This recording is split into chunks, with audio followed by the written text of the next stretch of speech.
Hola, ¿qué tal? Bienvenidas y bienvenidos. En este episodio abordaremos la sociología criminal como una herramienta analítica fundamental para comprender el delito, la desviación, la violencia y las conductas consideradas socialmente problemáticas. La sociología criminal parte de una idea central.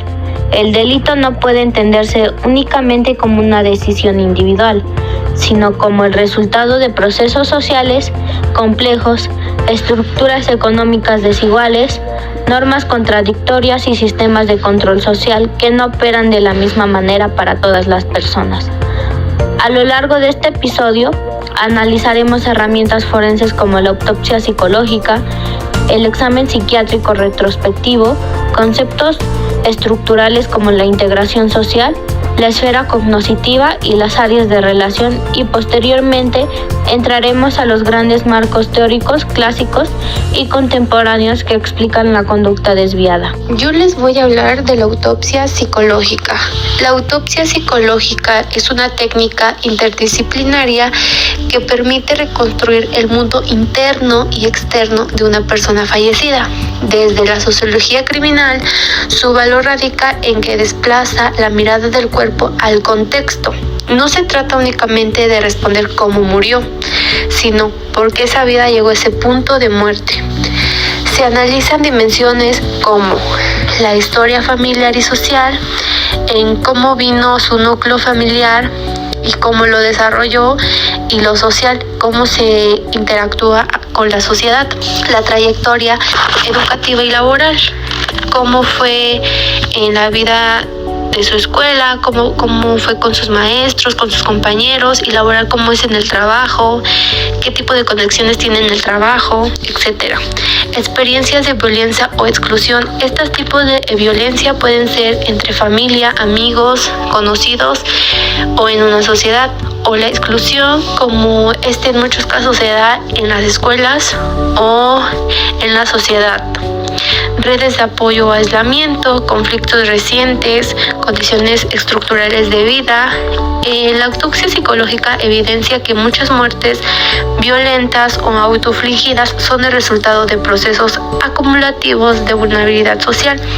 Desde este enfoque, la muerte deja de ser un evento individual y se convierte en un hecho social en términos durkheimianos. Como sabemos, en una definición más clara, la autopsia psicológica es el proceso sistemático que analiza la personalidad, las emociones, el pensamiento, conductas y con circunstancias vitales de una persona fallecida, a partir de información indirecta para comprender por qué y cómo ocurrió su muerte.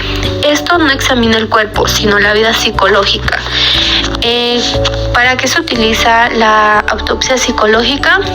Determinar si una muerte fue un suicidio, un accidente o un homicidio. Esto apoya investigaciones judiciales, ayuda a las familias a entender lo que ocurrió, aporta información a seguros o procesos legales, investigación en salud mental y prevención del suicidio. Estas la realiza un equipo especializado. Normalmente lo hacen los psicólogos forenses, los psiquiatras, médicos legistas y criminólogos. ¿Cómo se hace una autopsia psicológica?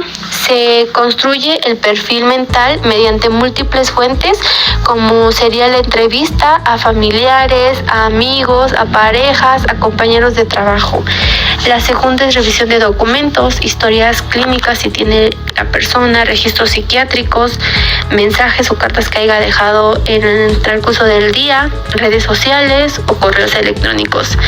Y la tercera es análisis de conductas previas, cambios de humor, si era muy aislamiento, conductas de riesgo, amenazas o intentos previos. Un ejemplo que yo podría dar en este tema podría ser si una persona muere en circunstancias ambiguas, la autopsia psicológica puede mostrar depresión severa que tiene la persona, aislamiento, como ya lo había dicho, o mensajes de despedida, o incluso como señales de que se quiere suicidar. También puede ser un punto importante, intentos previos que la persona haya intentado en algún punto de su vida. Esto aumentaría la probabilidad del suicidio. Y como por último, sí es muy importante que está relacionada con una pérdida personal, una situación sensible, no tienes que pasar por ello. Esto puede ser como un enfoque académico, forense, o un ejemplo que una persona tiene que pasar paso a paso. Pasando así al tema siguiente, que es el examen psiquiátrico retrospectivo más allá del diagnóstico. El examen psiquiátrico retrospectivo busca identificar posibles alteraciones mentales previas al fallecimiento, pero desde la sociología criminal. Se hace una advertencia clave: no patologizar el sufrimiento social. Muchas veces las conductas consideradas anormales son respuestas normales a contextos anormales, como la violencia estructural, pobreza extrema, discriminación, abandono institucional. Este examen nos permite comprender el malestar psíquico.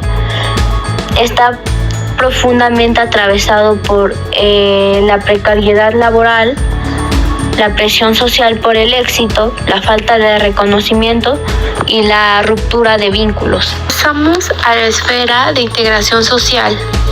La esfera de integración analiza el grado de pertenencia de una persona a la sociedad. Durkheim sostenía que la integración social es un factor protector frente a la desviación y el suicidio de la persona. Las instituciones que integran son la familia, la escuela, el trabajo, la comunidad y el Estado. Cuando estas instituciones expulsan o fallan, la persona entra en un proceso de desvinculación social. La sociología criminal observa que las poblaciones más criminalizadas son precisamente aquellas con menor integración social, como jóvenes pobres, personas racializadas, migrantes, mujeres en contextos de violencia. En estos aspectos evalúa las relaciones interpersonales, como son la calidad del vínculo familiar, las amistades, relación de pareja, habilidades sociales y la comunicación. 2. Roles sociales, como son el rol familiar, hijos, padre, madre, etc. Rol laboral o académico, cumplimiento de responsabilidades, autonomía. 3. Participación social, integración comunitaria, actividades recreativas, grupos, organizaciones religiosas, deporte que tienen sentido de pertenencia.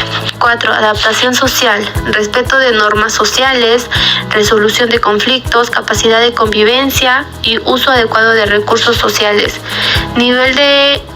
En estos niveles de integración social está el orientativo, que es buena integración, vínculos estables, red de apoyo activa, participación social, funcionamiento laboral o académico adecuado de la persona.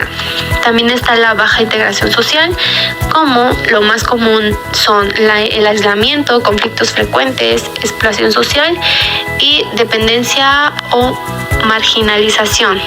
La esfera cognitiva, promesas sociales y frustración. La esfera cognitiva se refiere a las expectativas que una persona contribuye a partir de un discurso social dominante. La sociedad capitalista promete movilidad social, éxito económico, reconocimiento, pero no garantiza los medios reales para alcanzarlo. Esta contradicción genera frustración estructural, sensación de fracaso personal, resentimiento social. Desde la sociología criminal, muchas conductas desviadas son intentos de cerrar una brecha entre lo promedio y lo posible. Pasamos a la esfera de relación y escena conductual. La esfera de relación analiza la calidad de los vínculos humanos. Las relaciones son el primer espacio donde se aprenden normas, límites, violencia, autoridad. La escena conductual observa cómo estas relaciones se traducen en prácticas cotidianas, uso de violencia, respuesta ante la ley, manejo del conflicto. Las conductas no surgen en el vacío, se ensayan, se refuerzan y se legitiman socialmente. Esto evalúa la forma en que la persona se relaciona con otras personas y con el elevador. Incluye tipo de vinculación, ya sea cercano, distante, dependiente o hostil. Capacidad de establecer y mantener relaciones, la empatía, también está la confianza, la comunicación que tienen, manejo de límites, actitudes de esa figura de autoridad. Y está la segunda, que es la escena conductual, que es la descripción directa del comportamiento observable de la persona durante la evaluación o en su vida cotidiana. Se centra en lo que hace, no en lo que dice que siente. Influye actitud, colaboridad, defensiva, evasiva, postura corporal, contacto visual, expresión facial, lenguaje verbal y no verbal, nivel de actividad, inquieto, inhibido, adecuación al contexto que tienen las personas. Esfera cognitiva, promesas sociales y prejuicios. Áreas de relación, control y vigilancia. Las áreas de relación incluyen todos los espacios donde el individuo interactúa, como el hogar, escuela, calle, trabajo, sistema penal. Estos espacios no son neutrales. Disciplinan, vigilan y castigan, especialmente a ciertos grupos sociales. Aquí se conecta la sociología criminal con la criminología crítica. No todas las conductas desviadas son igualmente perseguidas. Pasamos a la perfilación psicológica del occiso. Este proceso sistemático de reconstrucción del perfil mental y conductual de una persona fallecida, con el fin de comprender su modo de pensar, sentir, relacionarse y actuar antes de su muerte. La perfilación psicológica del occiso busca reconstruir identidad social, trayectoria vital, conflictos estructurales, y no se trata de responsabilizar a la víctima, sino de visualizar las condiciones que hicieron posible el daño. Esto también se realiza para determinar el suicidio, accidente o homicidio, comprender la dinámica previa a la muerte, apoyar investigaciones judiciales, etc. Se realiza generalmente los psicólogos forenses y psiquiátricas forenses, y también puede venir el equipo interdisciplinario con médico legista y criminólogo.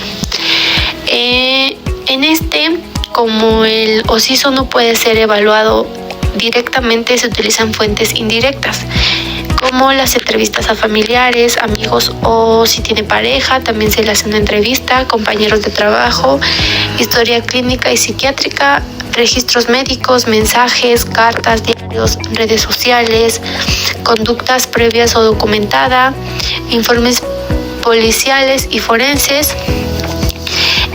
Las áreas que se analizan en la perfilación son los datos generales, como ya sabemos, es la edad, el sexo, ocupación, nivel educativo, contexto sociocultural.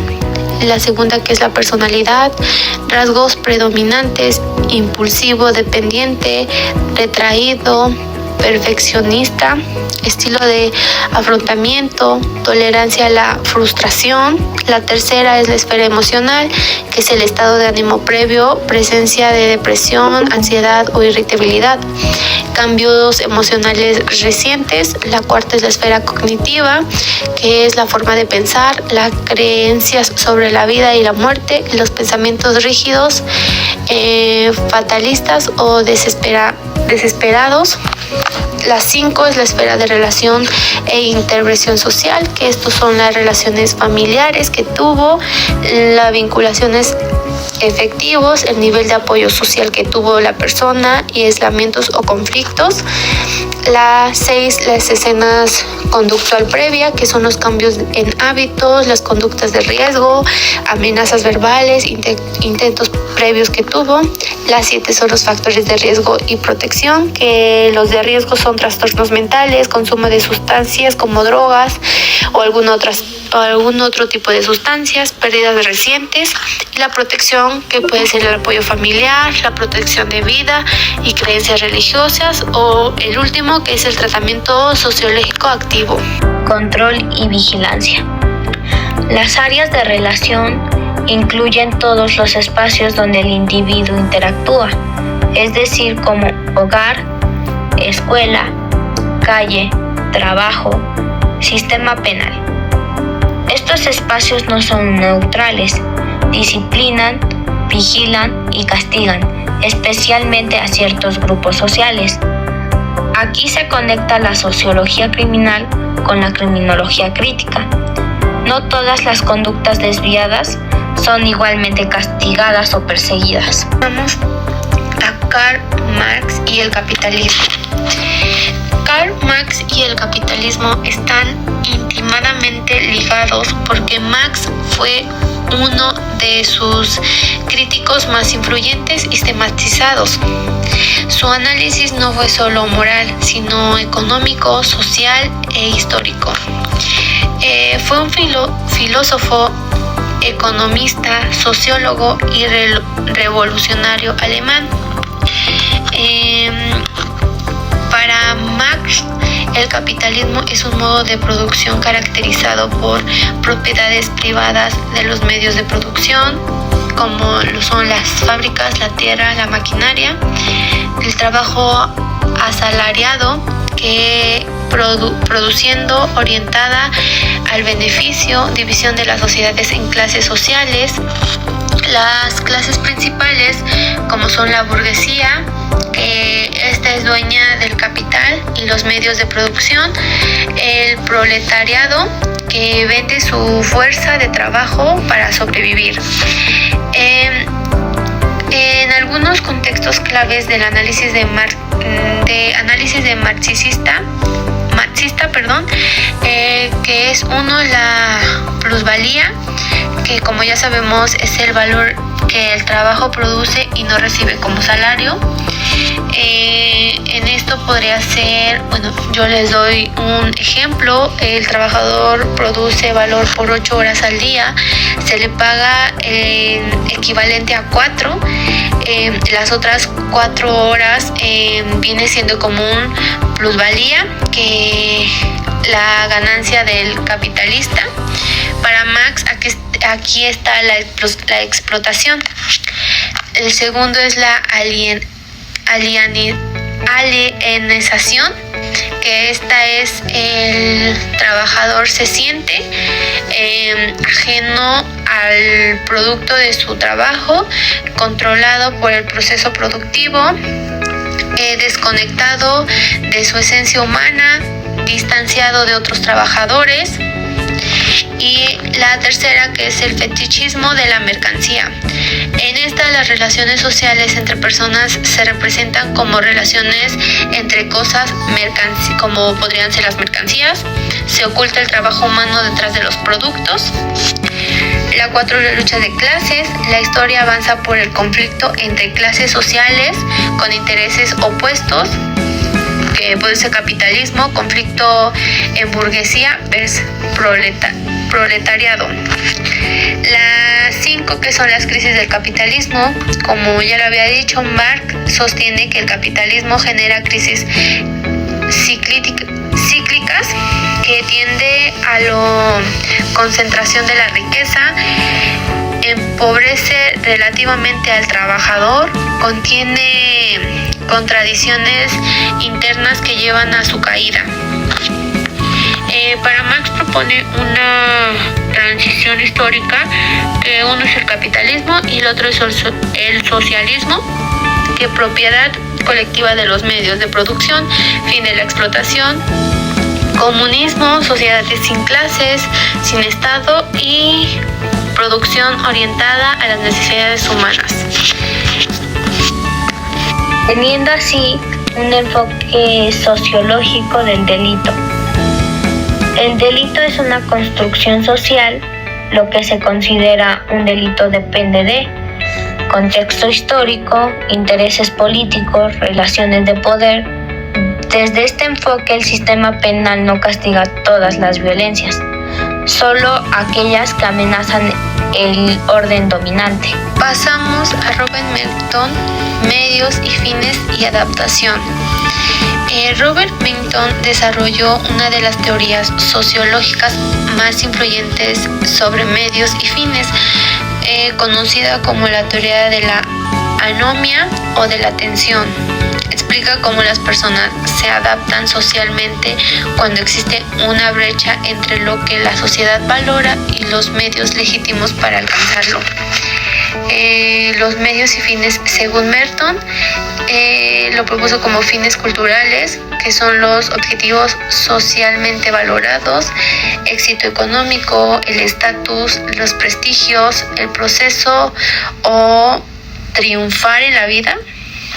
Los medios institucionalizados son los caminos socialmente aceptados para alcanzar esos fines, que como todo tenemos educación, trabajo, esfuerzo, mérito, respeto a la ley. El otro es el problema central, la anomia. La anomia surge cuando la sociedad exalta los fines, pero no todos tienen acceso real a los medios legítimos. Esto genera tensión social y frustración. Los modos de adaptación social, tipología de Merton. Merton identifica 5 formas en las que las personas responden a esta tensión. Se las voy a decir, que una es la conformidad, acepta los fines, acepta los medios. Como podría dar un ejemplo, que podría ser estudiar, trabajar, esforzarse para progresar. La 2, la innovación, acepta los fines, rechaza o sustituye los medios. Como puede ser la riqueza mediante delitos que las personas hacen, fraudes o corrupción. Aquí explica como parte de la conducta delictiva. El tercero, ritualismo, rechaza o reduce los fines, pero acepta los medios. Como un ejemplo que les podría dar es cumplir reglas y rutinas sin aspirar el éxito. El 4, el retraimiento, que rechaza los fines, y rechaza los medios. Aquí en un ejemplo que yo les podría dar son drogación crónica, vagancia extrema, aislamiento social. Aquí la persona como que escapa o sale del sistema en que está en su vida. La 5 es la rebelión, rechaza los fines y los medios, pero propone nuevos fines y nuevos medios. Esto podría ser los movimientos revolucionarios o constructurales. Y bueno, esos son los medios que yo les puedo dar de Robert Merton. Hablando ya de Emile Durkheim sobre la anomia y el control social, él sostiene que el delito es normal y necesario. La anomia surge cuando las normas se debilitan. En contextos anómicos aumenta la criminalidad, aumenta el suicidio, se debilita la cohesión social. Es decir, los deseos humanos son ilimitados si no son regulados socialmente. La función de la sociedad es limitar, regular, canalizar los deseos.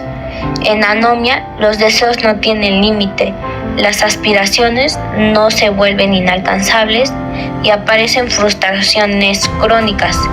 Desde la sociología criminal, la anomia explica por qué aumenta la criminalidad en ciertos momentos históricos. Pasamos a Kohlberg, desarrollo moral y delito. Goldberg desarrolló una teoría del desarrollo moral que explica cómo las personas razonan sobre lo que está bien y lo que está mal. Esta teoría se ha usado mucho para entender la conducta delictiva que tienen las personas, especialmente en criminólogos y psicología jurídica. Goldberg plantea 3 niveles, cada una con 2 etapas. Lo importante no es qué decide la persona, sino por qué lo decide. El nivel 1, que lo que nos decía que es la preconvencional, la moral se basa en castigos y recompensas, que son la obediencia y el castigo.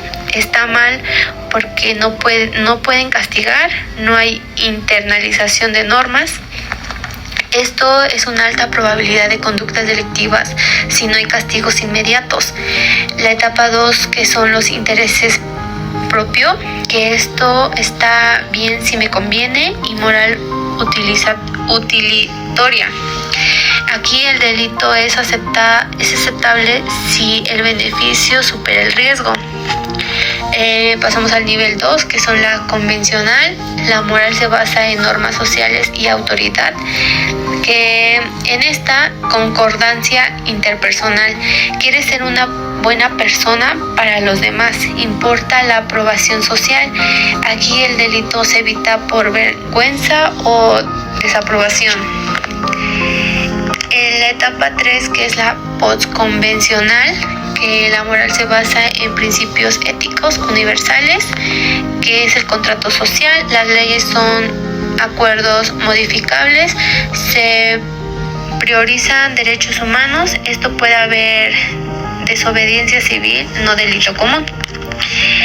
Y la relación entre desarrollo moral y delito, que son las investigaciones, muestran que muchos infractores razonan con niveles preconvencionales, evalúan el delito en términos de beneficio o castigo y carecen en internalización normativa.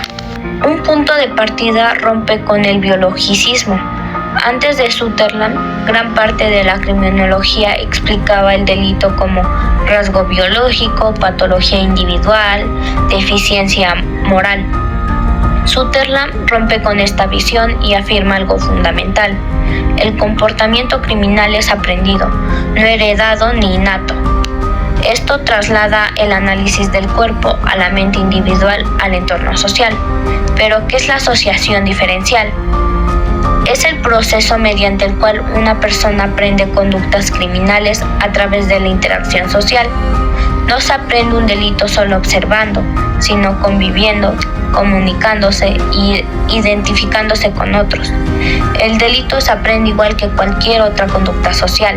Los principios básicos de la teoría explicados: la conducta criminal se aprende, el aprendizaje ocurre en la interacción con otras personas, el aprendizaje se da principalmente en grupos primarios. ¿Pero qué se aprende exactamente? Sutherland señala que no solo se aprenden técnicas, sino también las técnicas del delito, motivos y racionalizaciones. Tema que son las subculturas y las sectas. ¿Qué es una subcultura? Es un conjunto de valores, normas, creencias, símbolos y prácticas que coexisten dentro de una cultura dominante. No todas las subculturas son desviadas o criminales. Estas surgen como respuestas sociales a contextos específicos, específicamente como exclusión, marginalidad, falta de reconocimiento, desigualdad estructural. ¿Por qué surgen las subculturas? Estas emergen cuando la cultura dominante no ofrece una identidad, los medios legítimos para alcanzar metas están bloqueados, existe anomia, hay tensión entre medios y fines. Una subcultura ofrece pertenencia, estatus, sentido, reglas claras. Las subculturas y el aprendizaje del delito.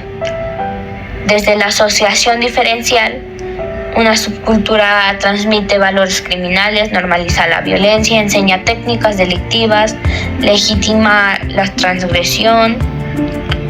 Un delito deja de verse malo y se redefine como necesario, justo y heroico. La subcultura delincuencial es aquella donde el delito es un valor central, la violencia es un prestigio, la ley es una enemiga y el sistema penal es adversario. Unas características podría ser lenguaje propio, códigos de lealtad, jerarquías internas, sanciones internas, como por ejemplo serían las pandillas, cárteles, grupos criminales, subcultura y el control social alternativo.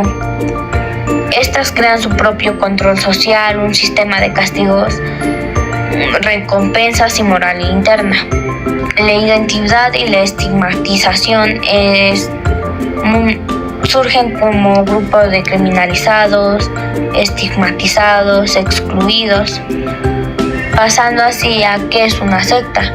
Una secta es un grupo social cerrado que se separa de la sociedad, exige obediencia absoluta, controla la conducta y el pensamiento y las emociones.